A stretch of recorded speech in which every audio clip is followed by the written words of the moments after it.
should do serious work in rehearsing the concerto, which we are going to perform. But as you are in Vienna, Strauss is just as serious. In the footsteps of Johann Strauss, tell me one thing which you have in common.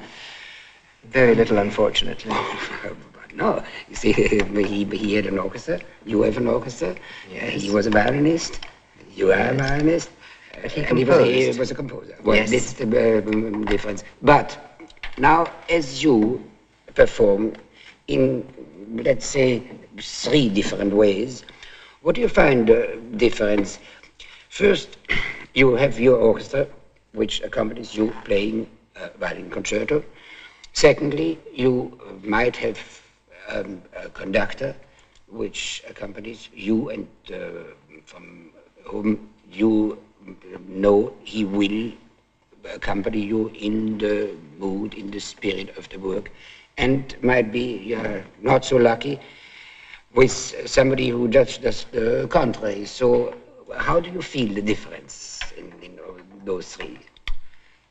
Well, I look for the greatest harmony, the greatest inspiration, when I have the conductor, like you are a great conductor, who not only accompanies, but contributes with his own thoughts, and not necessarily the very same ones, because different thoughts, different conceptions can lead to even more interesting and exciting performances. Then I'm quite happy, and I don't want anything else. On the other hand, there is something to be said for having the full responsibility of a great work of music, even if one does not live up to that responsibility, because I know I have very little experience as a conductor. But I feel that it's a liberation in many ways from the years spent concentrated on a narrow fingerboard.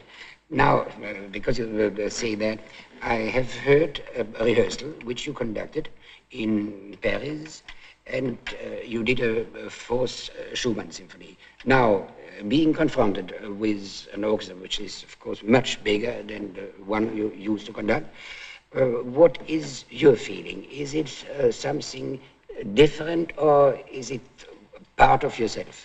Well, I haven't had that much experience that I can pretend that it is automatic, that it is absolutely as automatic as, say, it is with you, where it appears to be only an extension of your hand. Of your hand, yes. Exactly. But nonetheless, when one shares with the musicians a common conception, yes, if they seem to be convinced and they feel the same way as you would like them to feel, yes, then something can still happen even in the hands of as inexperienced a conductor as I am. Did you feel that I was only assisting the first rehearsal, that in the other rehearsal you got more together? And oh, yes, yes, very much so. There is something extraordinary about a body of musicians who have played together a great deal. Of course, even more extraordinary if they have been trained by one man, like the Berlin Philharmonic, your Berlin Philharmonic. But already an orchestra that is wedded together, yes, has a character, a personality, a reaction which is quite its own. It is no more the reaction of a single section or of one man.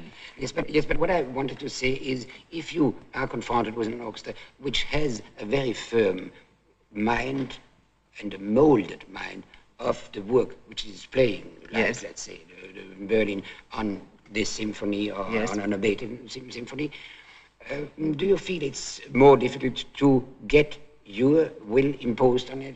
Or yes, in some ways it's more difficult, in other ways it's easier.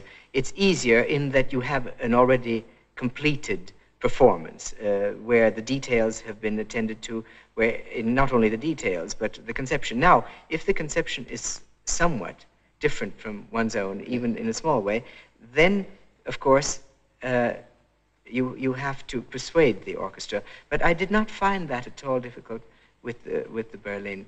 There did come one moment, it's a very curious moment, because they had just played the Beethoven Fourth Symphony with you on tour. Yeah. And of course they played it fantastically, and I would have been very happy to sit back and listen to them play without doing anything about it. And I told them that. But there were one or two points that I had imagined in a certain way that, for better or worse, I would have loved to hear that way. And when they continued playing as they knew how to play, and as they had played under you, probably not as well as they would play under you, but nonetheless, they have a great sense of pride, and they will never let themselves down, the Berlin Philharmonic. I said, look, gentlemen, do me the favor of helping me. For years, I have imagined this particular place in a certain way. I know you can do it in your own way, probably much better, but allow me to hear it as I had hoped to hear it from you. Yes.